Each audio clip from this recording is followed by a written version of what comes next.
¿Qué tal, amigos? Les habla el padre Rafael Chávez y les doy la bienvenida una vez más a este su pequeño espacio de meditaciones.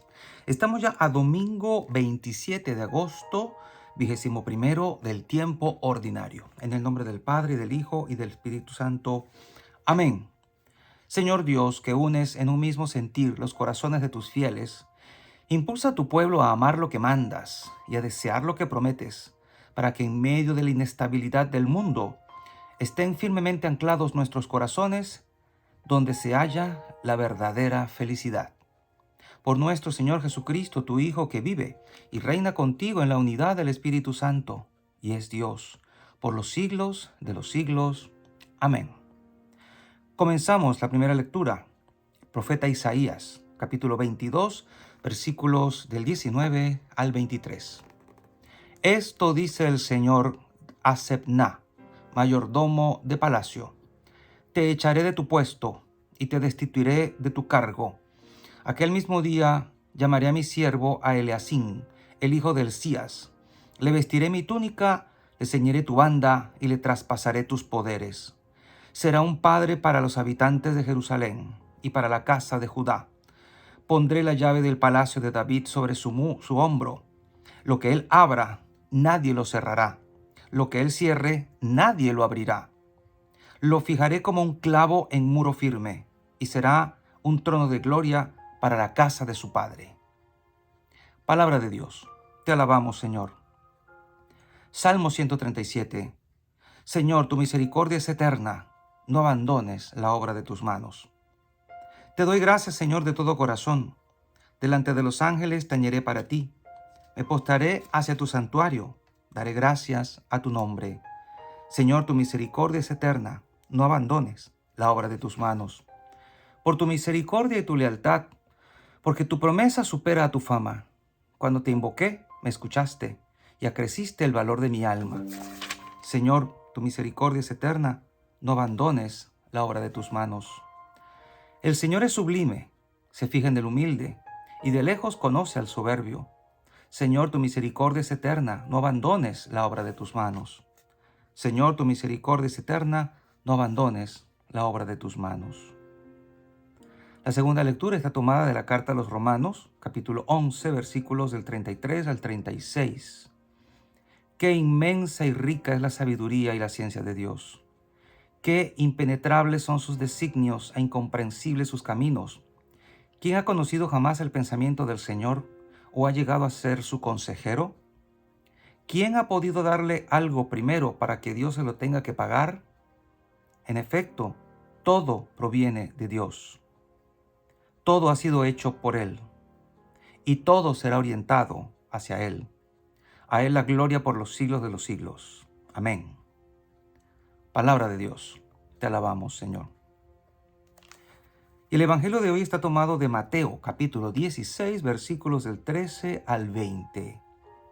En aquel tiempo, cuando llegó Jesús a la región de Cesarea de Filipo, hizo esta pregunta a sus discípulos: ¿quién dice la gente que es el Hijo del Hombre? Ellos le respondieron: unos dicen que eres Juan el Bautista, otros que Elías, otros que Jeremías o alguno de los profetas.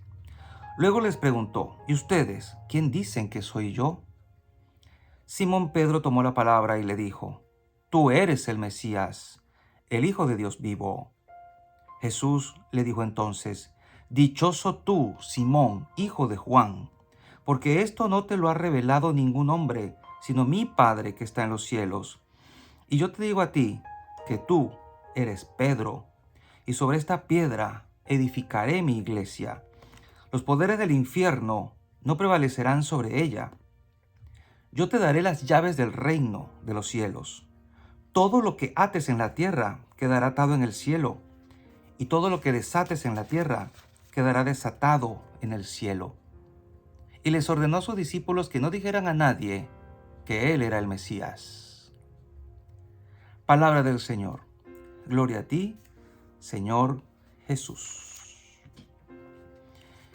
Y bien, ¿qué podríamos decir acerca de este texto maravilloso que es el de Mateo, que tiene sus paralelos en Marcos y en Lucas?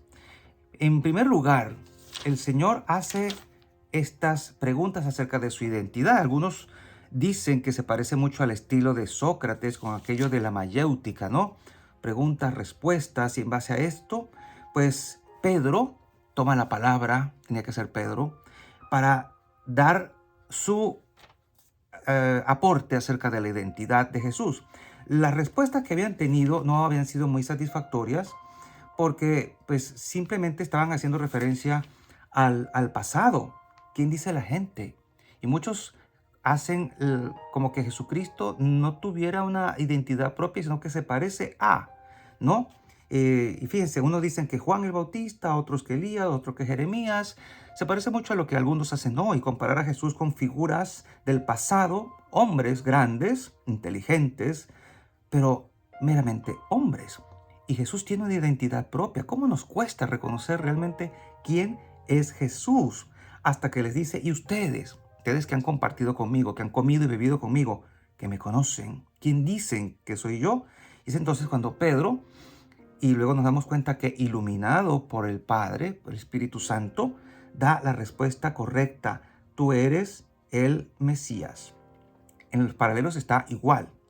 O sea que ya la comunidad, a la hora de escribir los evangelios, estaban claros en quién era Jesús en cuanto al ungido de Dios, en cuanto al Mesías.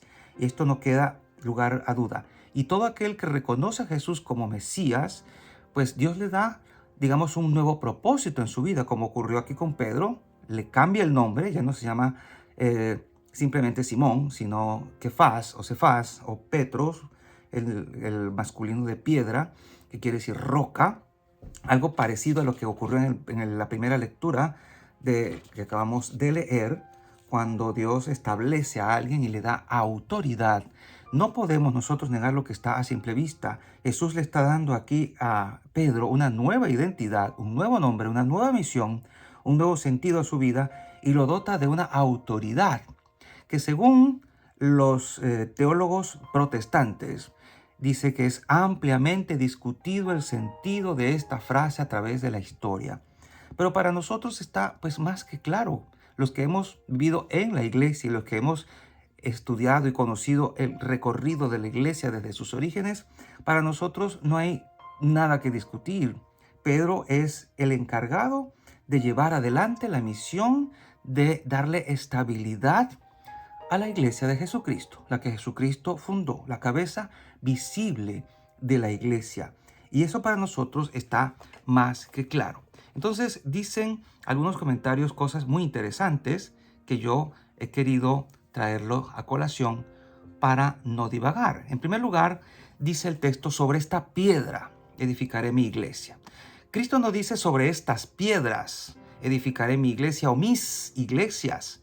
Indica que Pedro es la piedra sobre la cual deja edificada su iglesia. Pedro es el garante, el guardián de las llaves. Esta es una clara invitación a renovar nuestro amor incondicional al Santo Padre, representante o vicario de Cristo en la tierra. Él es el puente, por eso se le llama pontífice, que nos lleva a Dios a través de sus enseñanzas, y gracias a Dios también es el ejemplo de su vida. Difícil dejar caer en el olvido las enseñanzas y el maravilloso ejemplo de San Juan Pablo II, de Benedicto XVI y hoy día el del Papa Francisco. Gran certeza gozamos al tener un guía asistido por el Espíritu Santo para llevar adelante a la iglesia, aunque muchos duden de que el Espíritu Santo esté asistiendo al Papa actual. En segundo lugar, dice el texto, las puertas del infierno no prevalecerán sobre ella. A pesar de los contratiempos y de los azotes del mal hacia la humanidad, nosotros tenemos la promesa de Cristo.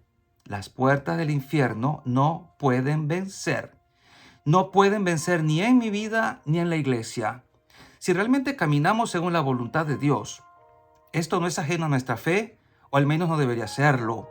Y hay que ser conscientes que siempre ha habido, los hay y los seguirá habiendo, quienes se consideran más papistas que el Papa. A ellos, a los más papistas que el Papa, a ellos Dios nunca les dio las llaves. Dios nunca les prometió nada y no son garantes de nada.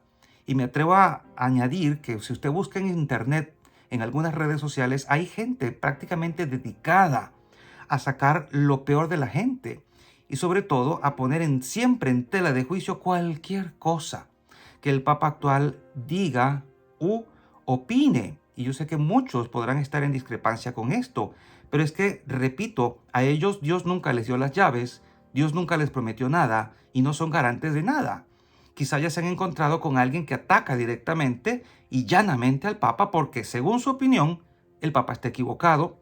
Los hay incluso que van más allá diciendo que el Papa actual sigue siendo Benedicto XVI, aunque ya es difunto, de feliz memoria, y a quien tenemos muchísimo que agradecer, y no Francisco. Son personas que se piensan superiores al Espíritu Santo y que le quieren corregir a la plana de Jesucristo. O sea, no, Jesús, las puertas del infierno sí prevalecieron contra ella porque ahora hay un papa que no se rige por la camisa de fuerza que yo insisto que debe usar. Un papa al que ya no le viene bien el palacio, un papa que no usa zapatos rojos, aunque parece comunista, etc. O sea, un papa totalmente muy diferente a lo que hemos estado acostumbrados a ver. Son el tipo de personas que se quedaron atrapadas, oiga bien, atrapadas y se niegan a caminar al paso de la iglesia y que interpretan con mirada miope la realidad eclesial actual. El solo hecho de cuestionar la legitimidad del Papa Francisco nos debe llenar de horror, porque eso quiere decir que la asistencia del Espíritu Santo falló. Y eso es imposible, porque eso sería negar la escritura y negar la asistencia de Jesús, es decir, que Jesús nos quedó mal en esta época de la historia.